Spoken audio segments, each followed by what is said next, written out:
और देवकी नंदन जी, प्रभु राम का वनवास तो 14 साल का था, लेकिन अब अयोध्या में राम मंदिर में जब उनकी प्राण प्रतिष्ठा होगी तो ऐसा लग रहा है इस देश को कि 500 वर्ष के वनवास के बाद प्रभु राम लौटेंगे। आपके मन में किस तरह के भाव हैं? नाविका जी, सबसे पहले तो आपका साधुवाद, धन्यवाद कि आप लोग सब लोग दिल्ली छोड़कर, नोएडा छोड़कर अयोध्या में सभी पत्रकार बंधु पधारे हैं। और आप लोग जो यहाँ से एक एक मिनट भी लाइव दिखा रहे हैं ना, उससे हमारे सनातन का जो झंडा बुलंद हो रहा है। हम बहुत गर्व करते हैं आप सब पे। इससे पहले हमारे सनातन का ये स्वरूप इससे भी दिखाता नहीं था कोई, लेकिन आप लोगों ने आके जो किया है, हम आभारी हैं आप सभी के कि आप लोग भगवान श्री राम के इस उत्सव को, और आप सब भी हमारे सभी पत्रकार बंधुओं का ताली बजाकर स्वागत कीजिए ऐसी सर्दी में। और यहाँ इस समय तो लोग चाहते कि आग सामने आ जाए, हाथ ताप लें, पर आप लोग सब निकल के वाकई बहुत अच्छा सनातन का जो रूप है वो दिख रहा है पूरे विश्व को। तो 500 वर्ष ये कोई साधारण लड़ाई नहीं है, बहुत बलिदान दिए गए हैं। जब से औरंगजेब या उसके पूर्वजों ने इस देश पर आक्रमण किया, सनातनी परंपराओं को ठेस पहुंचाई, मंदिरों को तोड़ा, और भगवान जिनको हम लोग पूजते हैं उनके छवियों का अपमान किया, तब से हमारे साधु संत, राजे महाराजे, सेवक, सैनिक, न जाने कितने लोग बलिदान हुए। और आज 500 वर्ष के वनवास के बाद कलयुग में, त्रेता युग में तो 14 वर्ष का था जो अभी आपने कहा, पर कलयुग में 500 वर्ष का वनवास राम काट के अब आ रहे हैं। और इसलिए आप देखिए इस समय इस राम पौड़ी पर इतने लोग, इतने युवा, इतने बच्चे, मतलब मेरा निकलना मुश्किल हो गया था अभी यहाँ में आ रहा था, बस क्योंकि हम लोग धोती पहनने वाले आदमी हैं, तो महाराज कोई भी पैर पकड़ने के चक्कर में धोती पकड़ लेता है तो बड़ा मुश्किल हो जाता है। सच्ची बता रहे हैं, हम लोगों का चलना भारी है, जींस वाले तो भाग जाते हैं, पर इतनी बड़ी जनसंख्या, इतनी बड़ी समुदाय किसके लिए आ रहा है?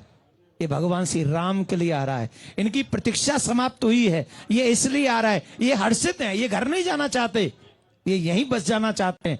क्यों? क्योंकि यहाँ मेरे राम लला आ रहा है। बड़ी खुशी है, बड़ी खुशी है। आप सब अयोध्या वासी हैं या बाहर से आए हुए हैं? बाहर से भी आए हैं अयोध्या वासी। और क्या लग रहा है अब अयोध्या में?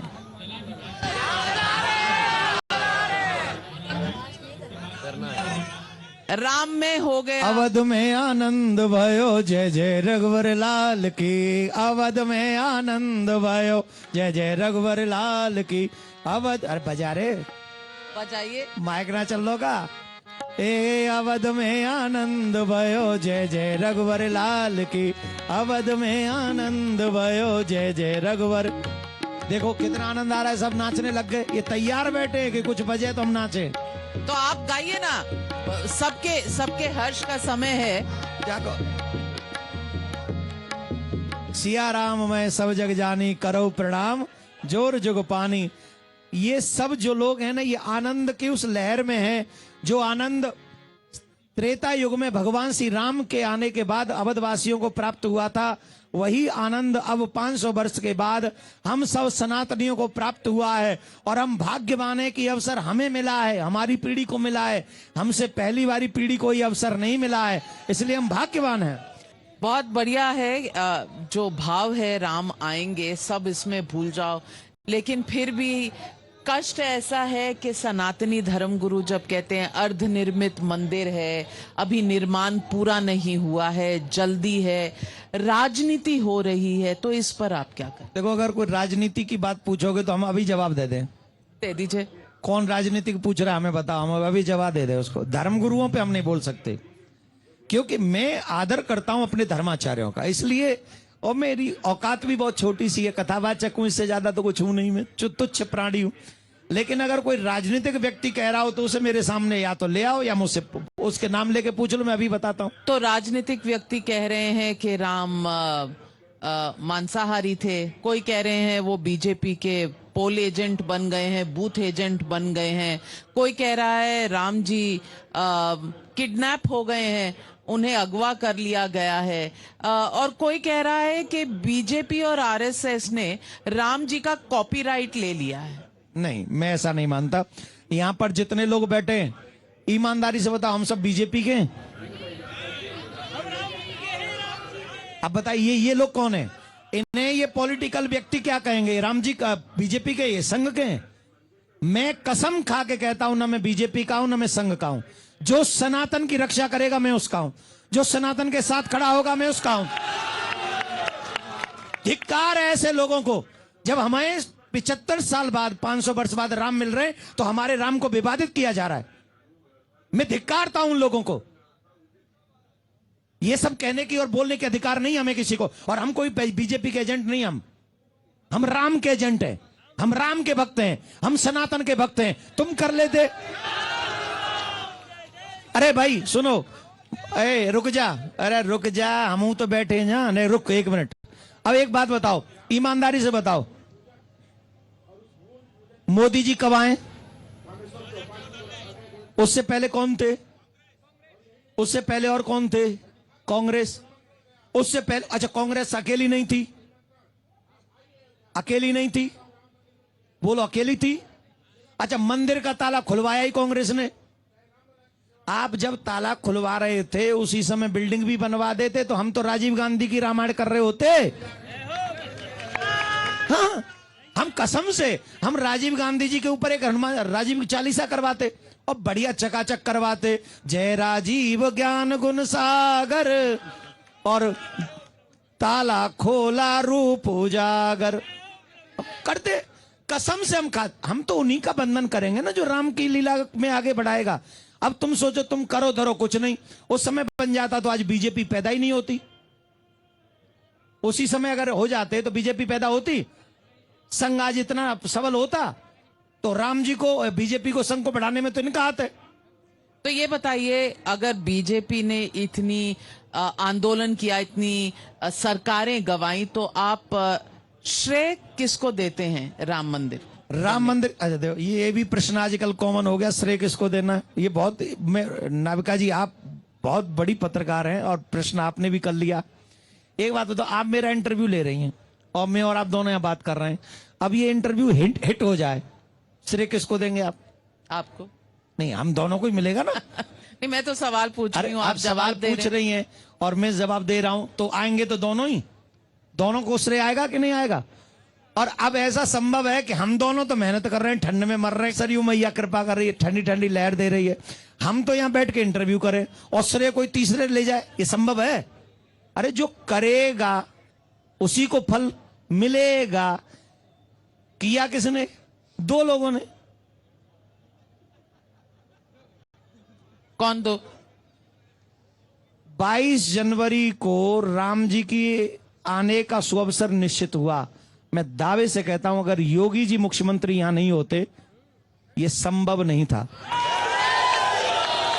और अगर मोदी जी प्रधानमंत्री नहीं होते तो बिल्कुल भी संभव नहीं था। और मैं दिल से कह रहा हूं, मैं कोई फिर कह रहा हूं, मैं बीजेपी का सदस्य नहीं हूं, मैंने कोई सदस्यता नहीं ले रखी कसम से। और मेरे जैसे खतरनाक व्यक्ति को किसी का सदस्य होना भी नहीं चाहिए। आप खतरनाक है? लोग तो ऐसे ही कहते हैं बड़ा खतरनाक आदमी, कुछ भी बोलता है, पर मैं आपको सच बता रहा हूं, अगर इन्होंने ये काम किया है तो मेरी नजर में इस देश के लिए प्रधानमंत्री मोदी जी अब तक के आजादी के बाद राजनीतिक इतिहास में सबसे श्रेष्ठ वो व्यक्ति है जिसने शासन तो किया लेकिन सनातन के झंडे को अपने हाथ में लेकर आगे बढ़े, कभी अकेले नहीं चले। इसलिए मैं उनको आदर करता हूं और मैं उनको मानता हूं। लेकिन लोग ये भी सवाल उठाते हैं कि जो भी शासन करता है उसे धर्म निरपेक्ष होना चाहिए, सेक्युलर होना चाहिए। कहां लिखा है ऐसा? कॉन्स्टिट्यूशन में। अच्छा, और उसमें राम जी का चित्र है कि नहीं है? राम जी ने कैसे शासन किया?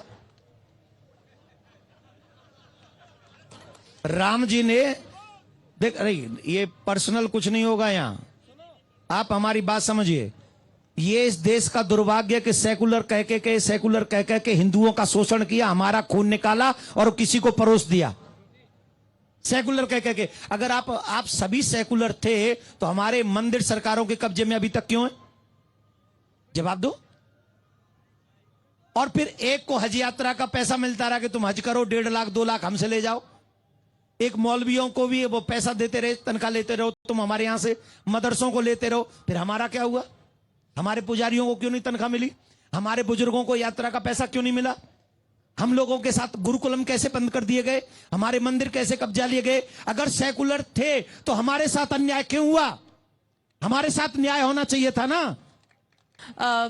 देवकी नंदन जी, एक सवाल और उठता है।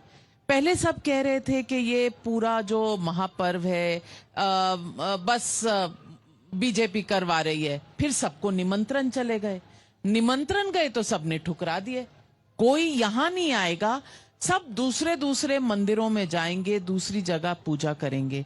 अब इसको क्या कहेंगे? राम भक्ति से परहेज या मोदी से परहेज? मोदी जी से परहेज करें, हमें कोई प्रॉब्लम नहीं। योगी जी से परहेज करें, हमें कोई प्रॉब्लम नहीं। ये तो अपना उनका राजनीतिक एजेंडा है।